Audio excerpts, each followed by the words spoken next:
Chapter 26. Prevention of Epilepsy and Suicide and Stabilization of Faith at One's Own Guru's Feet. I bow down to Sri Ganesh. I bow down to Sri Saraswati. I bow down to the Guru. I bow down to the family deity. I bow down to Sri Sita Ramchandra. I bow down to Sri Sadguru Sai Nath. All objects of enjoyment relate to the elements and elementals. In fact, the entire universe is contained within the soul as a reflection of a city in a mirror. The confusion is on account of Maya, which is manifested. In reality, Maya, has not manifested. It is forever present in the Absolute. But it is also in the world, bringing all the movable and immovable objects into being. Whatever is seen in the mirror does not exist in it. Like visions seen in a dream appear very real, but on waking all that is gone. When one is awakened, the dream world disappears. The joy of the light of unity appears because of the Sadguru's significant words. The vibrating of the existence of the universe is really the support of that, not dependent on anything else. When the great soul, that is the Lord, becomes agreeably disposed, then only this realization is possible. Understand this nature of the soul to be the glow of the self-having, existential character. The nature of Sat, then this world of the elements and elementals is the manifestation of illusion, mere spot.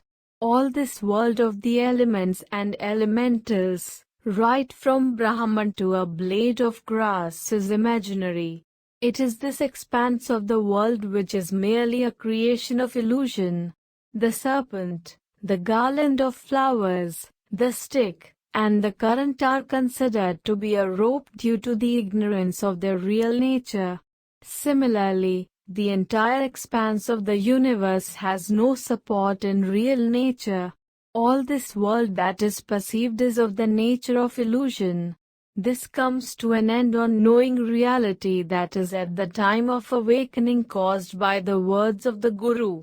On pondering over the meaning of the verbal form of Granati, the third person singular, the Guru alone is able to explain at the time of giving instruction to the disciple. Therefore, let me pray to Baba, please introvert my senses. Give me discrimination and the ability to identify the transient from the eternal. Grant me to the gift of asceticism. I am always an indiscriminating fool, obstructed by profound ignorance. My mind is always soaring on evil imagination and creates all these difficulties for me. See to it that I have an unshakable faith in my Guru's words, which are as irrefutable as the revelations of the Vedas. Make my mind like a mirror so that it can receive self-knowledge. Moreover, Sadguru Sai Nath, make me fully understand this knowledge, because without experience, when one talks about it, it is mere prattle. Can that achieve the ultimate goal? Therefore, Baba, with your power let me experience this knowledge myself, whereby I can easily attain liberation. Grant me these alms, I beg of you. Consequently, O Lord Sadguru Sai, I offer my bodily pride to you. From now onwards take care of me, as there is no self with me. Take away my bodily consciousness so that I feel neither pain nor pleasure. Control me so that I act only in accordance with your wish. Or, you become my ego yourself and take over all doer and enjoyership. Let me not have anxiety on that account. Hail, hail to you, the one who has fulfilled all desires. Enjoin my love at your feet. O abode of auspiciousness, may this inconstant mind find complete peace at your feet. Who else but you can speak words for our welfare, relieve us of our miseries and bring us contentment? It was Shirdi's good fortune that, Baba, you arrived there. Later you stayed on there and gave that place a status of pilgrimage. Blessed is Shirdi's fortune that this merciful Sai made this place auspicious and adorned it by his own stay. You are the one to kindle me. You alone are the one to provoke my speech. So who am I to sing your praises? You are the doer who gets things done. To be always in your company is itself our study of the Vedant. Listening to your life story daily is itself our reading of religious texts. Chanting your name without wasting a moment is itself equivalent to doing Katha and Kirtan. This itself is our regular meditation, and that is itself our satisfaction. We do not wish to have such happiness which causes us to turn our backs on worship, for could there be any bigger obstacle in attaining the ultimate goal? Let my tears of joy be the warm water to wash your feet. Let me besmear your body with the sandal paste of pure love, and let me cover your body with the cloth of true faith. May this puja from my heart propitiate you better than the outward ritualistic one and endow you with pleasure and happiness. Let us offer the 8 lotuses in the form of our 8 very pure, sattvic emotions and the fruit in the form of our concentrated mind. Let us apply book of devotion to the forehead, tie the girdle of deep devoutness and place our neck on your toes. Then let us enjoy the tender and wonderful celebration. Adorning him with the jewels of our love, let us wholeheartedly ward off the evil eye. Make a chamar with our 5 pranas and wave it before you to ward off the heat. After concluding such blissful worship, let us do the 8-fold obeisance, offer fragrance and oblations of water. In this manner, we shall worship you, Sai Raja, for our own welfare. We remember and always chant Sai Samartha to attain the desired object, and with the same mantra also attain the ultimate goal and gratify our faith in you. In the last chapter, it was narrated how Sai Samartha, the cloud of mercy, gave instructions for the benefit of his devotees. Now, in this chapter, it shall be narrated how a devotee's faith was confirmed in his own Guru. Listen to that story. In the last chapter, the nectar-like story of the devotee Pant was introduced. Listeners should hear attentively to clearly understand the true facts.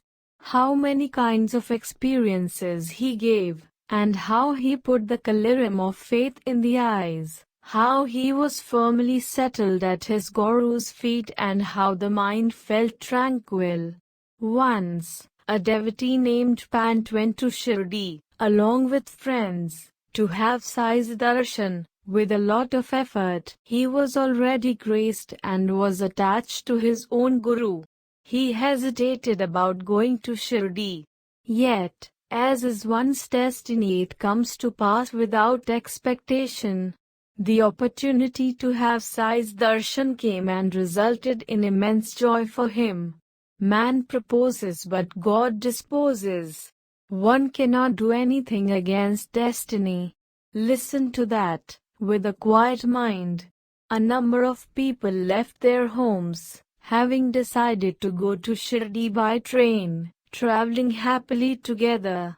When they boarded the train, they unexpectedly met that Pant who was already in it. Pant came to know their plans about going to Shirdi. Amongst the group were some friends of Pant and also the mother-in-law and father-in-law of his child. Though Pant had no intention to go to Shirdi, they pressed him to go along. Initially, Pant also had the ticket for the destination he had in mind, but later he changed his mind. As the friends and the father-in-law asked him to go with them to Shirdi, Pant agreed to their persuasion though he had no desire. Pant got down at Virar, While the rest of the group continued to Bombay, Pant borrowed some money for his expenses and then he also went to Bombay. As he did not want to displease his friends, he obtained permission from his own guru and then came to Shirdi, along with all the others. Happily, all went to the masjid at 11 in the morning. Seeing the crowd of devotees offering worship, they felt happy. Seeing Baba's meditative figure, all were filled with joy. Suddenly, Pant got a fit and fell down unconscious. There was no movement in his limbs and he seemed impaired. Those who had accompanied him were very worried and frightened. With Sai Baba's grace and the help of the others, on sprinkling water on his head, he regained full consciousness. On gaining consciousness, he sat up bewildered and it seemed as if he had just woken from sleep. Baba, being omniscient, knew that he was a disciple of another guru and assured him fearlessness and confirmed his faith in his own guru. He said, "Come what may, leave not your bolster, support, which is the guru. Remain steady always. Always atonement with him." Pant realized the significance of the words and he was reminded of his own guru. Throughout the rest of his life, he remembered Sai Baba's kindness. Similarly, a gentleman called Harishchandra, resident of Bombay, was greatly troubled on account of his son who suffered from epilepsy. He tried many allopathic and Ayurvedic doctors, but there was no cure. All efforts were in vain. The only remedy was to resort to the sadhus and saints. In Das Ganu's Kirtan started and spread the fame of Sri Sai Nath. A large number of people took to visiting Shirdi. Though a tiny village, it had a great destiny. Shirdi became another Pandharpur and many pilgrims visited it. Many people experienced that sicknesses were cured by Mere Darshan, or the touch of Baba's hand, or with a merciful glance. The devotee, having surrendered completely, obtained his welfare. Knowing everybody's minds, Baba fulfilled the desires of all. People hurried to visit him, as evil spirits fled at the touch of the Uri. Blessings cured diseases, and a kind glance from his eyes pushed away all obstacles. Having heard of such greatness from the Kirtans and the books of Das Ganu, from one mouth to another, the desire for darshan arose in Harishchandra Pitle. Pitle came to Shirdi village bringing family and children, presents and fruits, for the darshan due to the merits of his past births. The son was placed at Baba's feet and he prostrated before Baba. Then something extraordinary happened, which very much disturbed Pitle. No sooner than the boy's eyes met Sai's, the boy became unconscious, rolled up his eyes, and fell down all of a sudden. The parents became frantically worried. The boy fell unconscious on the ground. A lot of froth came out from his mouth. The parents were greatly disturbed and wondered what was their fortune. It seemed as if there was no breath. The froth continued from the mouth. The whole body was soaked with perspiration and there seemed to be no hope for his life. These fits had happened frequently to the boy, but never had there been one of this intensity or duration. An attack of this kind had never happened before and would never happen again. It was as if he was about to die. The mother was unable to control the flow of tears, seeing the condition of her child. With what purpose did we come here and what has happened?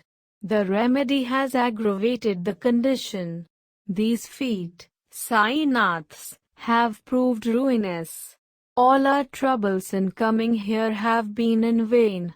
Coming here has been like running into a house to escape from the pursuit of thieves, only to have the house collapse over our heads," that lady said. "Our condition is like that of a cow running away from a tiger to save her life, only to run into the hands of a butcher, or a traveler, tormented by the heat of the sun, who takes refuge under a tree which uproots and falls upon him. Or having faith in God, one goes to the temple which itself collapses on one's body. Similar is the case," Baba then assured them. "Have a little courage and patience. Pick up the boy carefully. He will regain consciousness. Take the boy to your lodgings, and in about half an hour he will return to life. Do not be unnecessarily flurried, so be it." Later, they acted accordingly. Baba's words came true. Pitle and his family rejoiced and all their doubts disappeared.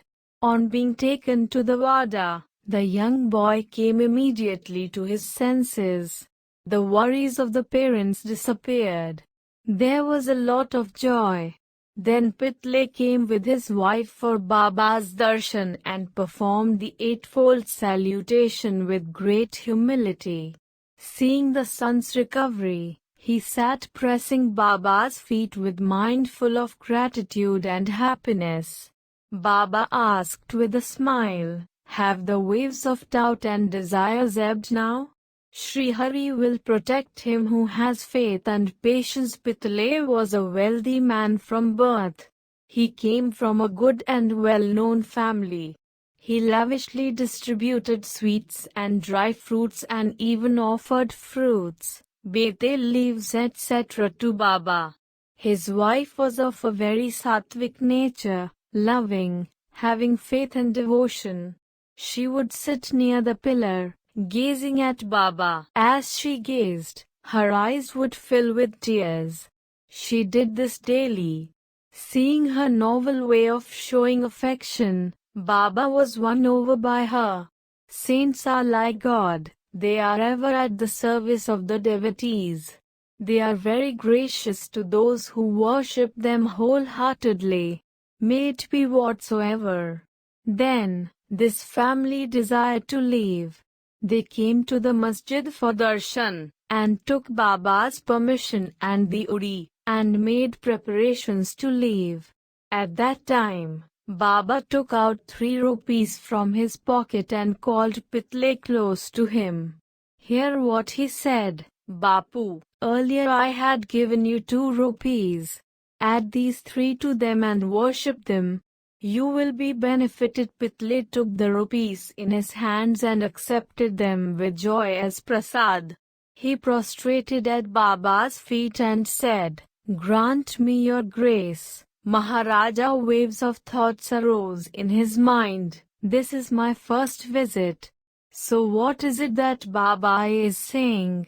I am definitely not able to understand.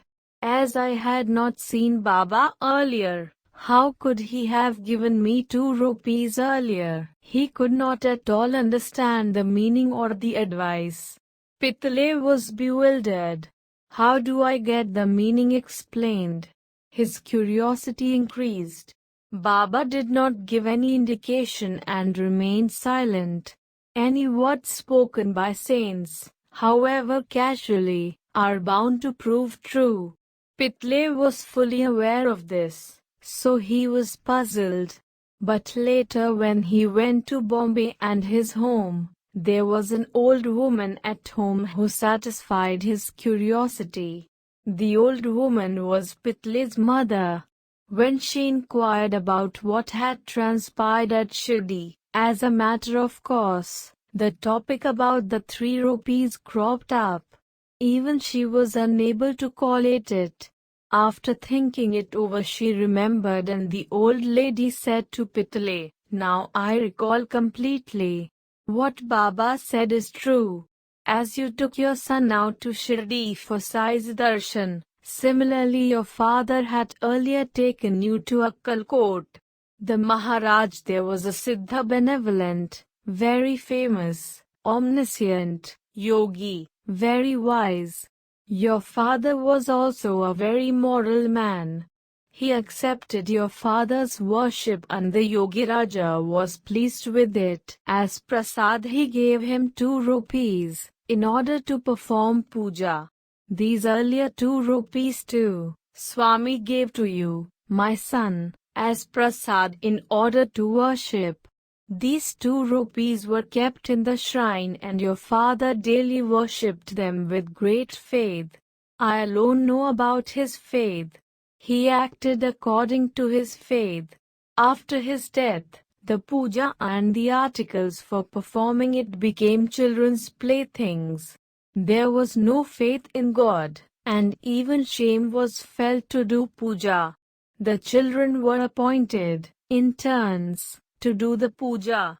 Who would take care of the rupees? Many years passed thus. The importance of those rupees was lost. All memory of them faded away. The 2 rupees disappeared. So be it. You are really blessed. Not only have you met Maharaj, in the form of Sai, to remind you of a forgotten duty but to ward off dangers. Therefore, from now onwards leave off all doubts and bad thoughts. Follow in the footsteps of your ancestors and do not slip into bad habits. Go on worshipping the rupees. Consider the saint's prasad as a jewel. Samarth Sai has convinced you of this significance and revived a life of bhakti hearing this story from his mother. Pitle was full of bliss and joy. He realized Sai's all-pervasiveness and the significance of his darshan. That nectar of his mother's words awakened his former feelings. He repented and atoned, paving the way for his future welfare. So be it. Whatever had to happen, happened. The saint had awakened in him the future obligations. Gratefully and conscientiously, he thereafter carried out his duties. Similarly, I will relate another experience. Listen to it with a quiet mind. It shows the method adopted by Baba to control undisciplined devotees. Gopalanarayan Ambedkar was a great devotee of Baba from Pune. Listen to his story. He was in service in the excise department of the British regime. After completing service for 10 years, he left it and stayed at home. Fortune changed and turned its back on him. All the days of one's life are not the same. The stars rotated and brought a bad spell. Who is there who can avoid these changes? In the beginning he was in service in Thane district and later his luck brought him to Jawhar, where he was an officer. It is there that he became jobless. To regain a job is not easy. Where could he get it again? He tried his level best at that time, but he did not succeed. So he decided to follow an independent trade, but here too troubles beset him until he finally lost all hope. Year after year, his financial condition worsened till he hit rock bottom. Calamities followed one after the other and the household condition became unbearable. 7 years passed this way. Each year he went to Shirdi and related his grievances to Baba, imploring him with prostrations day and night. He was so utterly disgusted that he felt like committing suicide after going to Shirdi. So this time he stayed for 2 months at Shirdi with his wife. Listen to the story of what happened one night. While sitting in a bullock cart, in front of Dikshitswada, Ambedkar was in deep thoughts, fed up with life and very depressed. He thought, enough now. No more of this trouble. He lost the desire to live. Thinking thus and having lost interest in life, Ambedkar got ready to throw himself immediately into the well. Availing of a quiet time when there would be nobody around, I will carry out my purpose and rid myself of all the troubles. He knew that committing suicide was a great sin. Yet he determined to act upon his thought. But Baba Sai, being the puppeteer, he averted this folly.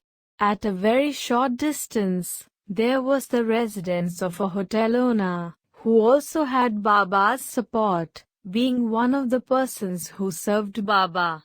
Shagun came to the threshold of his house at that time and asked Ambedkar, "Have you ever read this book on the life of Akkalkot Maharaj?" Let me see. What is that book?" Saying that, Ambedkar took it in his hand. Turning the pages at random, he began to read here and there. By wonderful coincidence, the subject which he came across was worth reading as it related to his inner thoughts. He was deeply impressed. I will relate for all the listeners the story that he came across by chance, giving the sum and substance of the story very briefly, for fear of lengthening this book. There was a great saint at Akkalkot. Maharaj used to be absorbed in meditation. A devotee, who was grievously ill, was undergoing unbearable suffering. He had served for a long time hoping to be rid of the disease. He was unable to bear the pain anymore. He became very dejected. He determined to commit suicide, and choosing a time in the night, going to a well, he threw himself in it. Maharaj came there at that time and pulled him out with his own hands. "Whatever is destined has to be fully borne," he advised him. "All physical tribulations, diseases, even leprosy and all other problems, which we have because of our actions in the previous birth, unless they are fully borne, we cannot be free from them, even by committing suicide. If this suffering remains unfinished, you have to be born again. Therefore, try to bear up with this trouble a little longer. Do not kill yourself." Reading this story, which was apt for the occasion, Ambedkar was surprised and felt ashamed on the spot. Understanding Baba's all-pervasiveness, Ambedkar realized that the fate due to previous birth must be endured.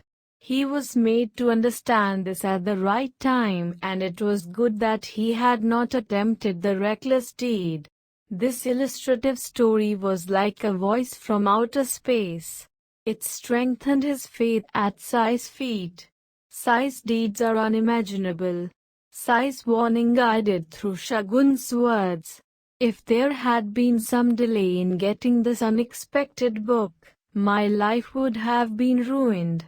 I would have lost my own life, and would have caused utter destruction of the family.